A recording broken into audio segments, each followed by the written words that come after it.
El cielo había sido engullido, desde hacía ya algún tiempo, por una densa capa de nubes que privó al mundo de un elemento tan cotidiano que la vida misma lo había dado por sentado. El sol se volvió, de pronto, nada más que un recuerdo, y las cicatrices de la guerra, violenta y total, que se había librado en el suelo, eran un recordatorio constante de las consecuencias de subestimar a un enemigo ampliamente considerado inferior. Gela caminaba por lo que quedaba de una autopista que alguna vez fue moderna.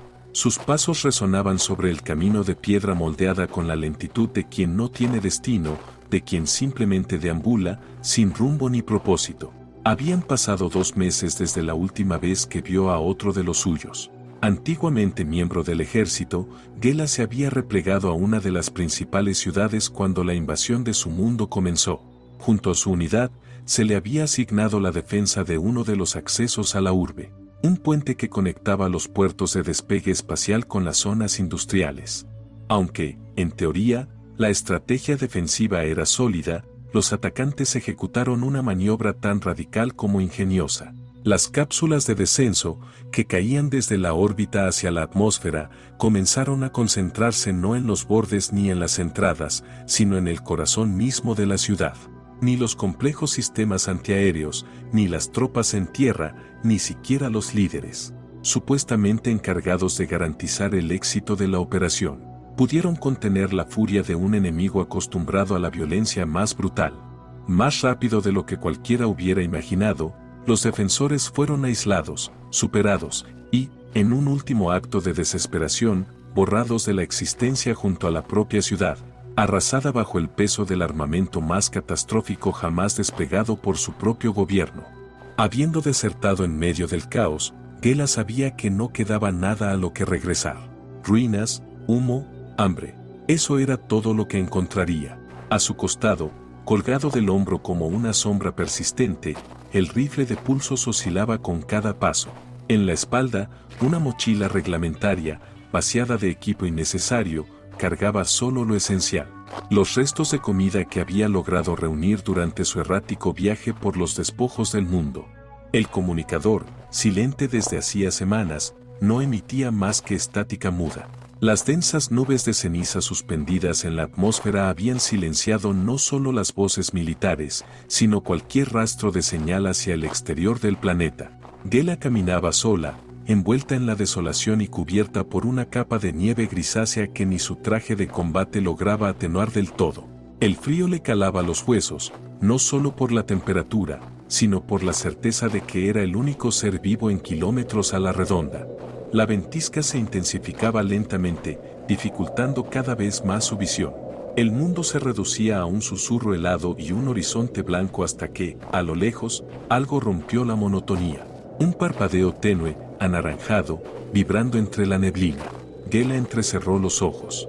Junto a los restos chamuscados de un blindado y un puente colapsado por llamas consumidas hace mucho, titilaba el resplandor inconfundible de una fogata. Alguien estaba allí, avanzando con pasos pesados, cargados de cansancio pero también de una curiosidad creciente. Gela se acercó al fuego. Lo primero que percibió fue una silueta recortada contra las llamas, alimentadas por una pequeña cacerola improvisada como brasero. La figura, apenas delineada entre las ráfagas de nieve y humo, le pareció familiar. Sin poder evitarlo, un inesperado alivio lo invadió. Por un instante, creyó haber encontrado a otro de los suyos. Con el corazón latiéndole con fuerza en el pecho, aceleró el paso y alzó la voz con entusiasmo contenido, procurando no parecer una amenaza. Llamándolo con suavidad pero firmeza, su voz logró imponerse incluso sobre el aullido del viento. La figura reaccionó de inmediato. Se giró lentamente, como si también midiera el peligro de cada movimiento.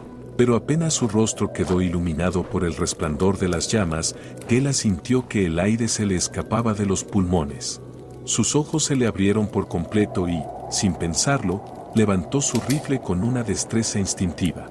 El individuo, cubierto de pies a cabeza con un traje de combate hermético, se había envuelto con mantas desgastadas para protegerse del viento. Pero no fue el atuendo lo que perturbó a Gela, sino lo que había debajo. A esa distancia, no cabía duda. Aquel ser era uno de los invasores de su mundo. Un humano. El tiempo pareció detenerse mientras ambos se observaban. Aunque resultaba imposible discernir la expresión del humano bajo su casco, su quietud era absoluta. No se movía, limitándose a mirar fijamente a Gela. Ella, en cambio, comenzaba a temblar. El agotamiento acumulado y el frío cortante mellaban su postura, haciendo vibrar la mira de su rifle con cada espasmo involuntario.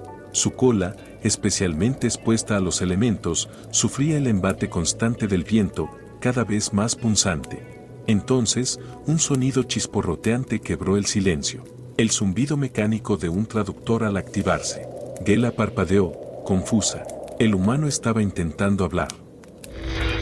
¿Vas a dispararme, o vas a venir a sentarte junto al fuego? La pregunta, directa y extrañamente serena, descolocó a Gela. Aún con el arma alzada, bajó lentamente el cañón, confundida por el gesto del extraño. Sin esperar respuesta, simplemente se giró y volvió a acomodarse junto a las débiles llamas, dándole la espalda como si no sintiera peligro alguno. Cada fibra del cuerpo de Gela le gritaba que debía acabar con él. Cada recuerdo, cada pérdida, cada entrenamiento, todo apuntaba al disparo. Pero cuando desvió la mirada hacia su rifle, la realidad se impuso como una losa helada. Durante la huida de la ciudad, su arma había quedado prácticamente descargada. A lo sumo, le quedaban 2 disparos antes de que se volviera una simple barra de aleación inútil. Aún con el conflicto latiendo dentro de ella, una ráfaga especialmente gélida barrió el terreno, atravesando su traje de combate y arrancándole un estremecimiento hasta la médula. Fue la gota final. Cautelosa, con la mirada fija en el humano, Gela se aproximó al extremo opuesto de la improvisada hoguera. No bajó del todo el rifle, pero sí lo sostuvo con menos firmeza, en una posición que no implicaba una amenaza directa, aunque lo suficientemente cerca para disparar si era necesario. Por primera vez en meses, compartía el calor de una llama con otro ser vivo. Le pareció especialmente reconfortante esa sensación de peligro constante en el aire. El improvisado refugio resultó ser más efectivo de lo que parecía a simple vista. Aunque rudimentario, desviaba el inclemente viento de sus ocupantes y retenía el calor de la hoguera, creando un ambiente inesperadamente cálido. Por primera vez en días, Gela sintió como su cola comenzaba a desentumecerse.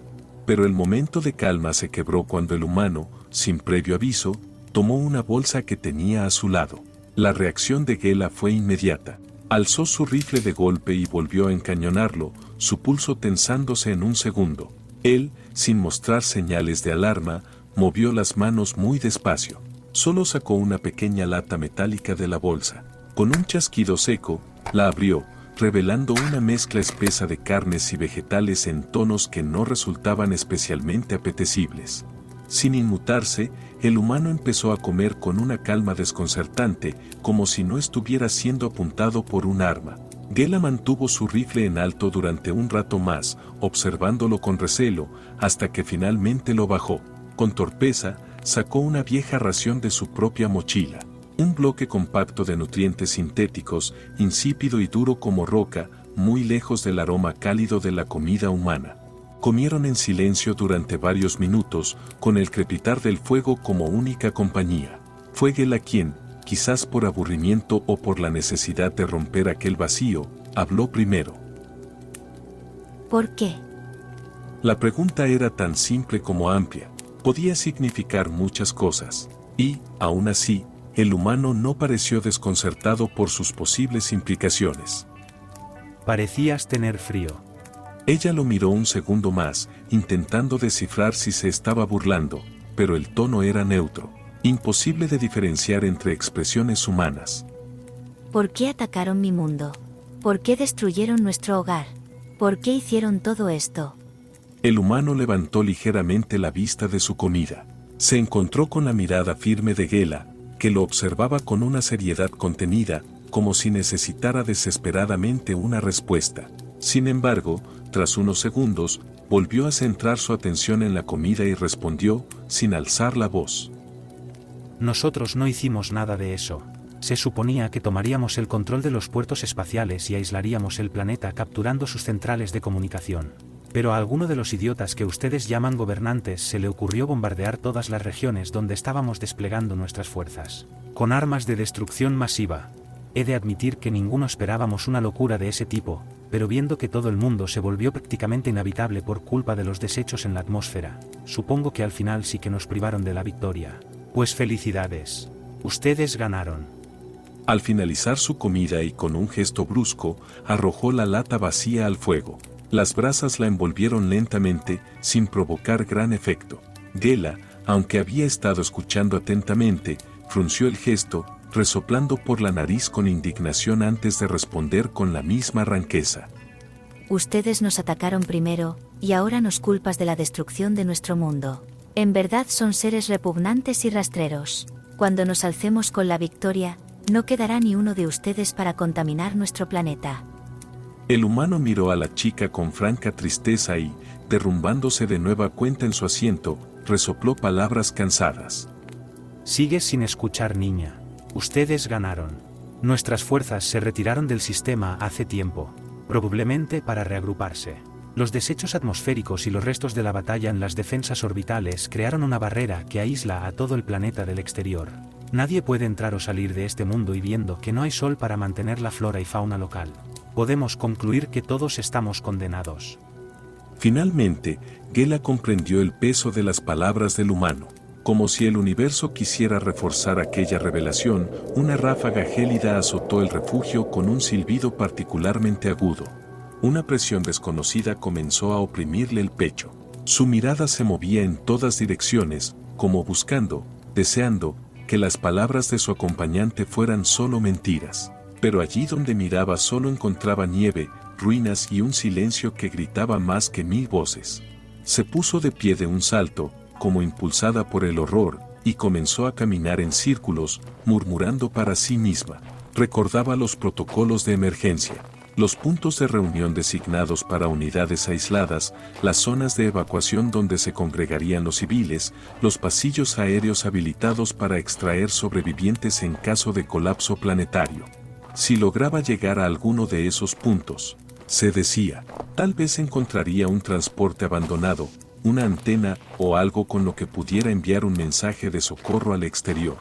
Mientras deambulaba entre la desesperación y la negación, el humano no hizo más que observarla en silencio. Esquivaba con cuidado su cola cada vez que ella se acercaba demasiado, procurando también que no derribara el fuego accidentalmente. Su calma era la de alguien que ya había aceptado su destino. Y, como si pudiera leer los pensamientos de la chica, habló con una frialdad que no dejaba espacio para la esperanza. Los puestos de evacuación ya no están operativos. Fueron los primeros lugares donde concentramos nuestras fuerzas. Y, por tanto, los primeros blancos del bombardeo. Gela se detuvo de golpe, como si sus piernas hubieran perdido sentido. Su pecho subía y bajaba con rapidez, agitado por la mezcla de rabia y terror. Se giró lentamente hacia el humano, que seguía sentado junto al fuego, sereno como una estatua frente a la tormenta. Entonces, su mirada se clavó en él, pero ya no era la misma mirada temerosa y cargada de rencor. Era la de alguien que está a punto de romperse. Eso no lo puedes saber, es imposible que todos los medios de escape simplemente hayan sido destruidos. Debe haber alguna manera de contactar con el exterior. Bueno, yo llevo los últimos 3 meses buscando una forma de abandonar la atmósfera. Nada funciona. Todos los espaciopuertos están hechos polvo, las ciudades repletas de cadáveres y miasma tóxico, los sistemas de las naves están derretidos. Antes de encontrarme contigo, pensaba que era el último ser vivo del planeta. Aunque tal vez tengamos más suerte en esa dirección. Cuando el humano señaló, sin palabras, el lugar del que Gela provenía, ella no pudo más que derrumbarse en el suelo. En su trayecto hasta ese punto, lo había visto todo. Las ciudades fantasmas, los puertos destruidos, las torres de comunicación convertidas en ruinas humeantes, las naves estrelladas como cadáveres de metal. Cada recuerdo, cada imagen, cada detalle, concordaba dolorosamente con las palabras que él le había dicho. No quedaban salidas. Y aunque había tratado de resistirse, de buscar una fisura en la realidad para colarse con esperanza, la resignación terminó por envolverla como un sudario helado. Un extraño sentimiento de desasosiego, profundo y opresivo, le robó incluso las lágrimas. Sin más fuerzas, se encogió sobre sí misma. Se dejó caer sobre sus rodillas, las rodeó con ambos brazos y hundió la cabeza entre ellas, como si pudiera desaparecer, como si el mundo dejara de verla y ella pudiera, por un momento, dejar de existir. Solo deseaba una cosa, que todo fuera una pesadilla, que pronto despertaría, en una litera, en su hogar o en el cuartel, en cualquier lugar excepto este infierno blanco y silencioso. Mientras la chica se derrumbaba, el humano continuó hablando, expresando una petición a la devastada mujer frente a él. Disculpe que interrumpa su colapso mental, señorita, pero ¿le importaría prestarme su rifle por un momento? La agotada mirada de Gela asomó lentamente por encima de sus rodillas, confundida entre la curiosidad y la preocupación ante la extraña petición. Pero antes de dejar que el humano continuara, ella reaccionó por instinto. Se incorporó con torpeza, tomó el arma con firmeza y volvió a apuntarle con desconfianza. Él, sin inmutarse, alzó las manos en un gesto de calma y comenzó a explicarse. Bueno, también me vale si lo hace usted. Conforme pasen los días, el frío, el hambre y el silencio se volverán cada vez más insoportables. He vagado por este páramo abandonado por Dios demasiado tiempo. Ya no creo que aguante mucho más. Jamás volveré a mi hogar. Y simplemente, quisiera tirar la toalla, si me comprende. Gela sintió un escalofrío que no tenía nada que ver con el clima. Su cola se enroscó alrededor de su cuerpo de forma instintiva, como buscando protección, y entonces lo entendió. Mientras ella, al menos, tenía a alguien a su lado para compartir la noticia del fin. Él había cargado con esa certeza en total soledad. Había recorrido el mismo infierno que ella, solo. Había tenido que descubrir, pieza por pieza, que no había escapatoria, que su mundo se había ido, que ningún rescate llegaría, y ahora iba a morir aquí, en un lugar extraño, lejos de su gente, abandonado en la inmensidad del silencio, olvidado por todos. Sus pensamientos se interrumpieron abruptamente cuando sintió una presión repentina sobre la culata. El humano se había acercado sin que lo notara y ahora apoyaba su frente con suavidad contra la boca, justo por debajo de la mira. Su gesto no era dramático ni agresivo, solo, decidido. Gela se tensó. Las manos le temblaban. Frente a aquella resolución tan cruda, un pensamiento fugaz atravesó su mente como una punzada. ¿Cuánta soledad tendría que soportar? Si ese humano se iba. Ella también había caminado por la nada. También había deseado desaparecer. Pero ahora, frente a ella, había otra vida, otra presencia. Alguien que, como ella, lo había perdido todo. Tal vez, su última oportunidad de no adentrarse hacia la oscuridad en completa soledad. Su voz emergió quebrada, apenas un susurro, como un quejido al borde del llanto. El humano alzó la cabeza, curioso, y sus ojos se encontraron por primera vez sin hostilidad. Yo tengo miedo. ¿Podrías acompañarme? Un poco más, por favor. No hicieron falta más palabras, solo un entendimiento mutuo, profundo y silencioso. El humano, con cuidado, apartó el arma del camino. Luego se acercó lentamente a Gela, como temiendo que un movimiento brusco pudiera romper la frágil paz que se había formado entre ambos. La abrazó con delicadeza, sin imponer fuerza, como quien no está seguro de ser recibido, pero tampoco quiere morir sin intentarlo. Y ella no lo rechazó. No hubo resistencia, solo un leve temblor en sus brazos al sentir el contacto. Por primera vez en meses, Gela volvía a sentir la calidez de otro ser vivo. No una orden, ni una amenaza, ni una sombra lejana, una presencia. Allí, en medio de la noche helada, entre los escombros oxidados de una guerra que ya nadie recordaría, ambos permanecieron juntos, envueltos por el tenue calor de una fogata moribunda. Dos enemigos, dos sobrevivientes, dos almas atrapadas en un abismo blanquecino, unidas por el miedo, y por la simple necesidad de no estar solas. No se dijeron nada más. Solo observaron las llamas danzar ante ellos, como si esas chispas titilantes pudieran sostener un poco más la esperanza. Luego, poco a poco, se dejaron llevar por el cansancio. Se entregaron al sueño sin más defensa que su mutua compañía. Y mientras el fuego se consumía lentamente, el viento también empezaba a calmarse.